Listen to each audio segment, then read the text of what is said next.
ডান হাত মোবারক নেকের পাল্লার মধ্যে বিসমিল্লাহ বলে রাখবেন, সাথে সাথে নেকের পাল্লাটা ভারী হয়ে যাবে।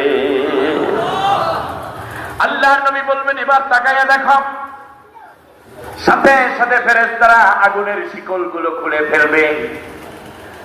উম্মত সাথে সাথে নবীর কদমে পড়ে যাবে, চিৎকার করে বলবে, আজকের এই মহা মুসিবতের দিনে বাবাকে পাইলাম না, মা পাইলাম না, প্রাণের স্ত্রীকে পাইলাম না, কলিজার টুকরার সন্তান পাইলাম না, নেতা পাইলাম না, নেত্রী পাইলাম না, বন্ধু পাইলাম না, পীর পাইলাম না, বুজুর্গ পাইলাম না, ইমাম সাহেব বক্তা পাইলাম না, কেউরি পাইলাম না। কে গো আপনি আজকে চরম বিপদের দিনে পরম বন্ধু হয়েছেন। আল্লাহর নবী বলবেন, ফেরেশতারা রে, আমার উম্মত, তুই আমাকে চেনো না, কিন্তু আমি তোরে চিনি।